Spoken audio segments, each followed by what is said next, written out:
June 8th, all Amazon devices across the U.S. will automatically be linked to one another.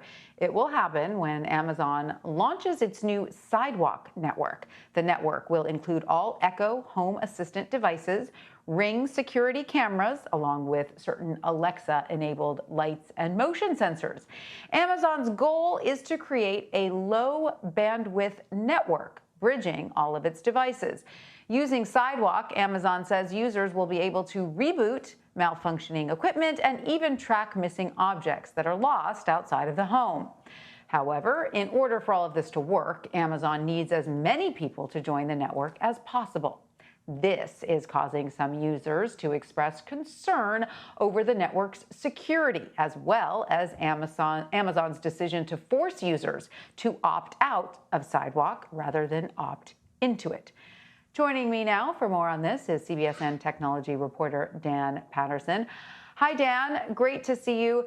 So first of all, I kind of need a better idea of how this is going to work. So I get that Amazon Sidewalk is going to link all of my Amazon products, but is it also going to link all of my Amazon products to everybody else's Amazon product?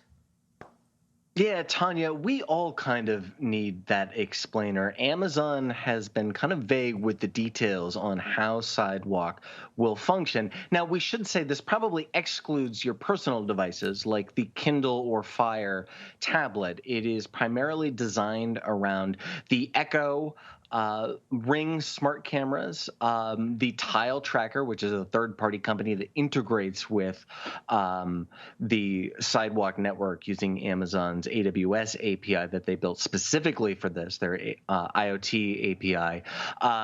And what this is, Tanya, it's kind of like what you described. It is a network composed of these connected devices that connect to your neighbor's connected devices. Now, this is a low bandwidth network, so you're not going to be, say, downloading albums or streaming movies on this network. But what it allegedly will help you do is track things, find things. And what Amazon says is the more people who use this network, who keep this on by default, the stronger the network becomes and the easier it will be to find, say, lost keys or other devices that are enabled with Sidewalk. All right. Well, I mean, it runs on a combination of Bluetooth and Wi-Fi connectivity, right, Dan? So how secure is the network? If somebody hacks you, are they hacking into all of your, connected devices now? And should users, feel safe about this?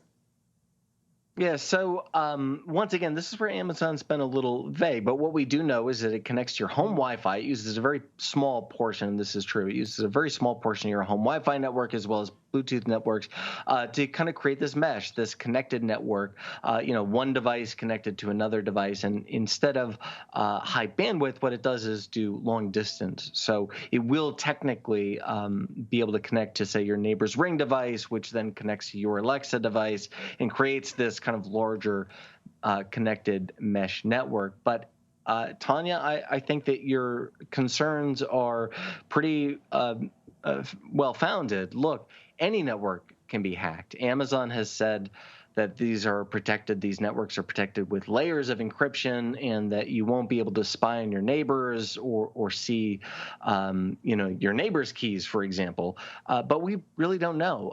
There is an API and some technical protocols that we can flip through, but until this is implemented and until we see how many people enable it or opt into it, or I guess instead don't opt out of it, it's really it's a beta network. Well, that's what I wanted to ask you, because this sort of the fact that you have to you're automatically opting into it by doing nothing, which, by the way, won't fly in Europe, I don't think, under current internet company regulations. But we're in the U.S. now, so let's talk about us. How do we opt out before June 8th if that's what we want to do? Yeah, that's right. You have until June 8th to opt out. Now, fortunately, and I tried this just before our segment, it is very easy to opt out. On your Android or your iPhone, simply open the Alexa app, look for settings, and then click more. Look for your account settings. It's buried. Yeah, I know. And then look for Amazon Sidewalk and turn that little slider to off. But you do have to do this before June 8th. Don't procrastinate on this. Amazon is giving you a very short window to turn off Sidewalk. Because it really only works if everybody, the more people who are in it make it work better, correct? Precisely. Yeah, that's exactly All right. right. And look, Amazon's not the only company to do this. Apple recently released AirTags. These are small GPS trackers that work with or without a cell phone network. And of course, you have the iPhone, you have the iPad, you have your Mac computer. And between all those devices, Apple has something that's kind of similar. So really, what we're seeing is, and forgive my jargon here, but we're seeing the emergence of kind of the next iteration of the internet, what has been hyped as IoT. That's the Internet of Things. Now, often this has been a business thing, a lot of necessary but kind of boring connected devices like sensors, sending data back and forth. But when we see consumer devices, stuff that's meant for you and me, connected to these networks that are kind of above or on top the regular internet, it will, in theory, enable a lot of really interesting innovation. Yes, so we've got to think about this. We definitely need to think about this We a little do. bit longer, and I feel like we only have until June 8th to decide how we feel about it. All right, well, Dan Patterson, thank you so much for joining us. As always, we appreciate all your insight. It's great to see you. Ever wanted the sensation like